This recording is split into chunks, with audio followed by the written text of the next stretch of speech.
2 years ago, I caught my ex, Caleb, cheating on me with Jade after a 4-year relationship. We broke up and I kicked him out of my apartment. He ended up moving in with my best friend Gemma and her husband Leo, Caleb's best friend. I was devastated, but I understood that Leo was his best friend, so Gemma couldn't really do anything about it. Then Gemma stopped talking to me so much and would get annoyed with me whenever I spoke about Jade or Caleb negatively. It turned out Caleb started officially dating Jade, and they were now doing all of the couple things we used to do together. Jade and Gemma seemed to become super close if social media is any indication. She stopped responding to my messages gradually, and I eventually gave up on contacting her. Yesterday, Gemma called me in tears to tell me she had caught Leo cheating. Apparently, he had had a threesome with Caleb and Jade, and him and Caleb were regularly sleeping with other women and were maintaining other relationships. Gemma had tried to get Leo to stop cheating, but he was now doing it openly in front of her. She eventually gave him an ultimatum, her or his W's. Well, he told her to get out of his house. She said she had nowhere to go and needed a place to stay. Apparently, all her other friends were siding with Leo and had cut her off. She's been blowing up my phone since I said no. Her parents have been begging me to help her since they live abroad. Should I help her? I know how awful the first few months are after finding out the person you love isn't who you thought he was firsthand, so I know how bad she must be feeling right now. If I do end up helping her, how can I effectively communicate that what she did to me destroyed me more than Caleb's betrayal? Where was she when you needed her? Nah, you are under no obligation to help her. It sucks what she's going through, but after everything she did, I would have laughed at her until she hung up. Karma is a B. Hell to the no. Your ex-best friend has no loyalty. She can expect no loyalty from you. She made her choice a long time ago. She discarded you like garbage to side with them. Now that it backfired, she wants to use you because she has no one. Let her lay on the bed she made. I'm not a nice person. I wouldn't have even entertained the idea of taking her in. I would have loudly laughed and hung up. You're nicer than me. I would have pointed out that letting her husband associate with a cheater probably encouraged him to stray, and laughed, and told her that she will get exactly the same amount of support that she previously gave me, and reminded her that karma is a B. Sometimes there's no reason to be nice. 15 years ago, my wife completely betrayed me and began an affair with a childhood friend of mine. When I found out and confronted her, I came to realize she had been preparing to divorce me for a very long time. She had all her ducks in a row and completely railroaded me. After I confronted her, she left to stay with her family. During that time, she withdrew all the money from our joint accounts and took all the emergency cash and valuables we had in the home safe. While I was spending the week trying to negotiate with her to go to a marriage counselor, she was leading me on while simultaneously hiring a lawyer and filing for divorce. I was shortly served papers and removed from the family home. She had claimed domestic A, not only against her, but against my 2 daughters as well. This was a complete lie. The police only allowed me to take my personal papers, a bag full of clothes, and my car. I was completely decimated in the divorce. I lost a portion of my retirement. She got the house and all our assets, other than my car, motorcycle, and my personal effects that were at the house. On top of this, I had to pay spousal support for 10 years and child support until the girls were 18. I lost custody of the girls and was given supervised visitation for a year, and then after that, I was only able to get them 1 weekend a month, and then for a couple of weeks in the summer, and no holidays. And she only agreed to let me see the girls in this capacity if I agreed to everything else above. I spent 2 dark years living in my parents' basement, trying to recover both financially and mentally. Had it not been for the support of my family and friends, I might have ended it. It took another 5 years to save enough money to get out of the efficiency apartment I was living in and into a small townhome. My relationships with women were damaged for years after this, as I had severe trust issues and would never commit to anyone. It has only been recently that I have been able to work past these issues and give my most recent girlfriend the trust and love she deserves. Nobody is perfect. I wasn't the perfect husband, but I was loyal, kind, and worked hard to provide for my family. I in no way deserved to be destroyed like this. During the divorce, her family had lied on her behalf, claiming they had seen me fly off into rages, which was complete BS. I also found out in the following years they knew she was cheating with my friend for at least a year before the divorce. They, especially her mother, hid all this from me and helped to destroy my reputation. I lost almost all my longtime friends because of the lies they spread. Fast forward 15 years, and my ex-wife has died of pancreatic cancer. Out of respect for my 2 girls, I attended the funeral, but I could not bring myself to sit up front in the family and friends section. I would have had to sit among people who had betrayed me and destroyed my life and my family, and who never apologized or tried to make amends.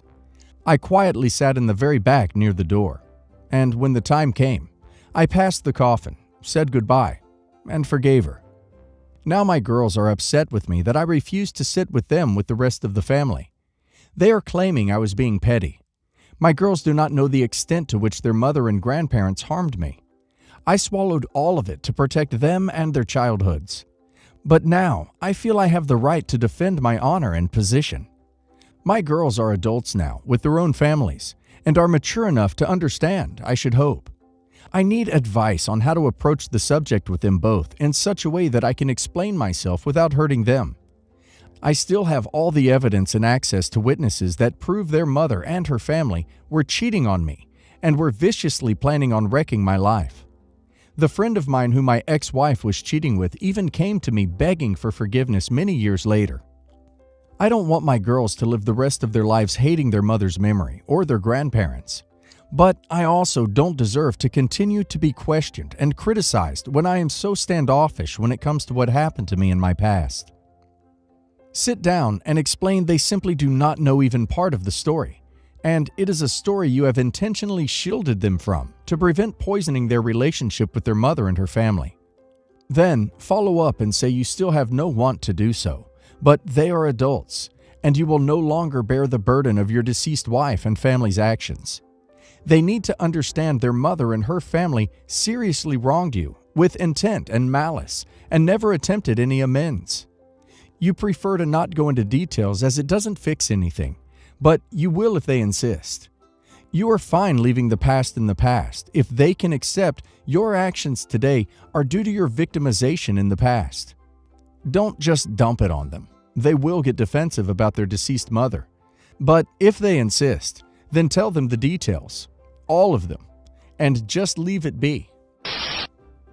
This has been ongoing for about 3 years. Pretty much as soon as we got married, she stopped caring about herself. She actually straight up said, on our honeymoon, while eating a very rich dessert, "OMG, I am so glad I don't need to stay in shape anymore." I didn't think anything of it at the time. She'd had a weekly fitness routine she enjoyed all while we were dating, 2 years, and also did yoga most days. She ate pretty healthy. She'd indulge sometimes like everyone does, and snacked, was a healthy average weight. Everything was very normal. She also liked cooking, would cook a variety of meals. They included vegetables and balanced ingredients. I learned new recipes from her, which was very fun. Then, like I said, once we got married, she stopped all that. More often than not, she didn't want to cook. I chalked this up to being tired from work. Once virus hit, I obviously understood she was also stressed from that. Since she taught me a lot of recipes, I started taking over cooking. I'd invite her to make meals with me. She didn't want to. Even when I had made the food for her, she stopped eating it. The things she used to love, she now ignored and would order fast food delivery instead. Her snacks went from fruit and protein bars to chips, soda, and candy. She used to eat regular portion sizes. Now she eats way too much at every meal, plus snacking in between. And this was happening pre-virus, mind you. It would be easy and simple to blame it all on virus, but it started summer 2018 after we got married. Realized that recently I'd been chalking everything up to work and virus, but a Facebook memory from August 2018 popped up in my feed with pictures of the house we'd bought. In one of them, she's on the couch and the coffee table in front of her is covered in junk food. She's been eating like this for 3 years. Throughout that time, I've had several talks with her about the need to eat healthier. She doesn't like working out anymore. Fine. That's less important than eating a healthy diet. And I know she knows how, as she did it before. She has a million excuses why she won't, even when I literally bring the food to her. She also claims she doesn't like anything except the junk food and delivery she gets, which isn't true, unless she was lying before about liking the things she used to make. It's becoming unpleasantly apparent that she pulled some sort of bait and switch. I've asked her about the comment she made on our honeymoon. Plus, another comment I once overheard when she was talking to a friend was something like, "Definitely get married. You don't have to pretend to be hot for him anymore." She first said she never said either, then said they were obviously jokes. Whenever I ask her why she doesn't want to take care of herself, she asks why she needs to. I say that you live longer and are healthier. She insists her health is fine. Wouldn't know, she hasn't been to a doctor in years. I point out that she gets tired from doing things that used to be no big issue, like going up a couple flights of stairs. She says I'm imagining it. She has a big slab of belly fat that hangs down to the top of her thighs. It's not attractive at all. I've lost sexual interest, and that seems to suit her fine. Looking back on our sex life, it started dying off maybe a few months after we got married. I was still attracted to her, only lost attraction this year actually when the weight gain went past a certain point. But she just never initiated anymore. If I did, she would go along, usually laying there seeming bored. So I stopped, as I don't want sex unless she's actually into it. Before we got married, sex was frequent and adventurous. I assume that was all an act as well. I feel disrespected and lied to. The crazy thing is, she either thinks she can convince me that this is normal, or has actually convinced herself of that. She thinks I'm ridiculous to be concerned about her mental and physical health. She also thinks she hasn't changed from before we got married. Yet, at other times, she has also said, "Everyone changes over time. Of course I've changed." So, which is it? Regarding the mental health angle, she doesn't consider herself to be depressed. She's told me unprompted that she's really happy with our life together. She recently got a promotion at work and is thrilled. She loves her job. Her good relationships with friends and family haven't changed. She goes out with her friends, with me, and spends time with me just relaxing at home. Her hygiene is fine. She takes pride in how she dresses and likes doing her hair and makeup. I don't suspect any cheating, never have. I'm trying to say that everything is normal, except the constant eating of junk food and how her diet did a 180. I just don't know what to make of it. She pretty much stopped caring about maintaining her weight and good eating habits once she got lifelong commitment from me. That's what it looks like anyway. My brother went through something similar with his wife, except she also showed signs of depression like irritability, unable to get work done, sleeping too much, and hating herself. He told me a real mental health issue like that isn't a choice, and so is not the same thing as someone believing health is just something you do to be appealing to a partner, and then can be dropped once you've got them. Yep, can't disagree there. So what the hell do I do? My brother said I should have one more conversation, not asking all the questions over again, but instead clearly telling her that if she won't do the right thing for her own well-being and our relationship, then I will leave, as I shouldn't have to watch her going downhill. I don't want to leave her. I love her, but I also can't watch the woman I love ruin herself for no reason. I mean, where are we in 3 more years? Is she over 300 pounds? Does she have diabetes? Can she walk more than a block? Lastly, we also want kids, and she's been pushing for that recently, bringing up when I think I'll be ready. Not unless she gets healthy. Obviously, pregnancy right now would be a risk for both her and the baby. But imagine once the baby is here. Can she physically keep up with a small child, or would I be doing all the work? I've been tiptoeing around the subject, but it's time to be direct, I think. My brother agrees. I am frankly scared of our future, especially if we become parents with her as she is now. Her body can handle it now because she's young. What about in 20 years? Our choices and ability to enjoy life as we get older are going to be limited because of her weight. Unless she changes these eating habits, of course.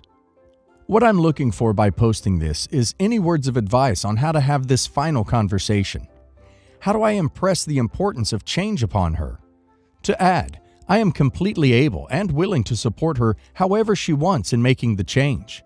But it needs to happen, or else I need to start my life over. I am not happy. What should I say to her? You have extremely valid points all throughout your post. I think that since she has started to bring up having a child, a good way to broach this topic in a make-or-break way would be to ask her if she would allow your hypothetical child to eat the way she does. How can she possibly set a good example as far as eating habits and nutrition are concerned when she eats the way she does? I get it. Lots of people, both men and women, have been or are in a similar position. My first thought is, do your best not to phrase it as an ultimatum. It's human psychology. When you tell someone, do this or else, they can become immediately defensive, doing anything to defend their position, rather than having an open mind.